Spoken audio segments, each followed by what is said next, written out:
The Azusa Street Revival, 1906 to 1915, was a groundbreaking spiritual movement in Los Angeles that launched global Pentecostalism, marked by interracial unity, speaking in tongues, and Holy Spirit baptism.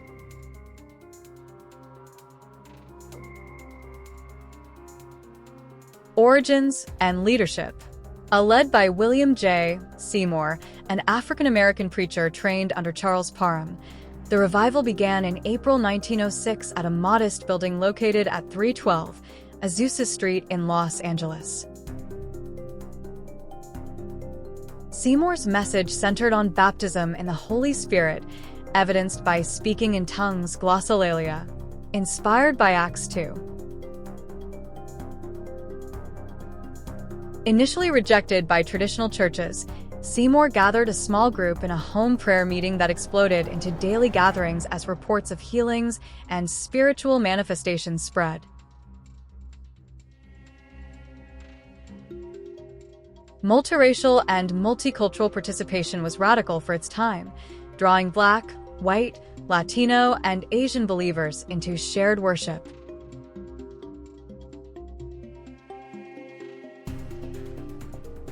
Services were marked by speaking in tongues, prophetic messages, miraculous healings, extended worship, and prayer sessions. The revival was criticized by secular media and theologians for its emotional intensity and perceived disorder, yet it attracted thousands.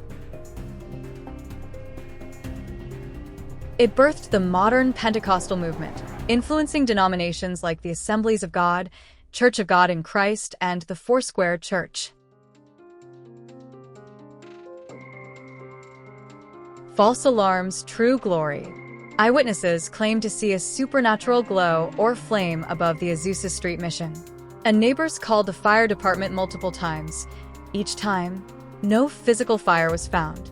When revival hits, even the secular world starts dialing emergency services.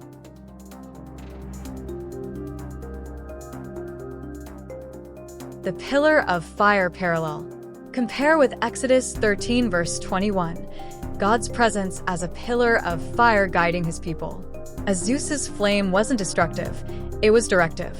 Equip believers to recognize divine manifestations without chasing spectacle. Yes, there are credible reports that William J. Seymour, leader of the Azusa Street Revival, sometimes placed a box over his head during prayer, though not while preaching.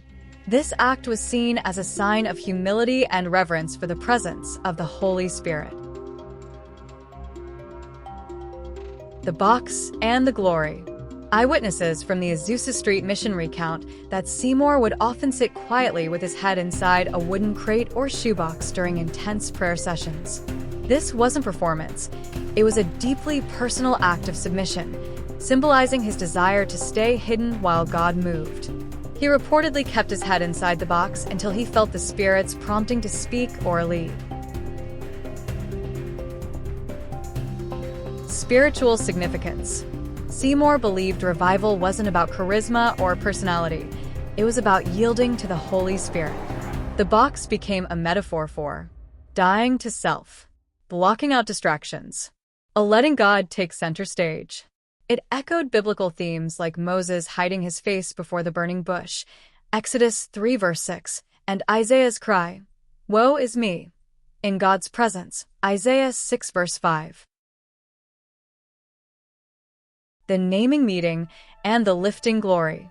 Eyewitnesses and revival historians recount that at some point after the peak of the Azusa Street Revival, leaders gathered to choose an official name for the church or mission.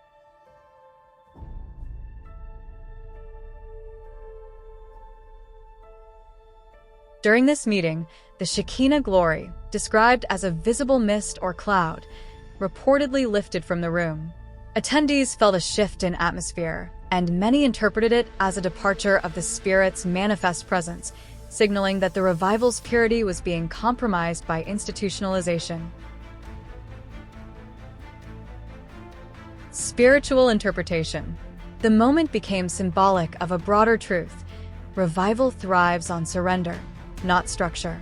Naming the church wasn't inherently wrong, but the timing and motive may have reflected a shift from spirit-led flow to human-led organization. It echoes biblical patterns.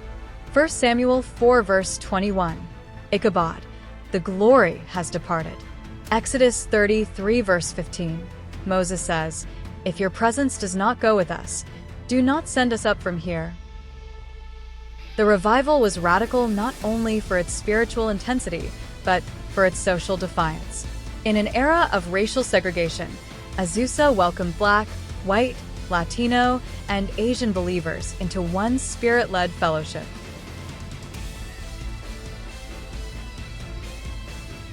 There were no celebrity pastors, no polished programs, just raw hunger for the Holy Spirit and a willingness to yield. Seymour often prayed with his head inside a wooden box, symbolizing his desire to stay hidden while God moved.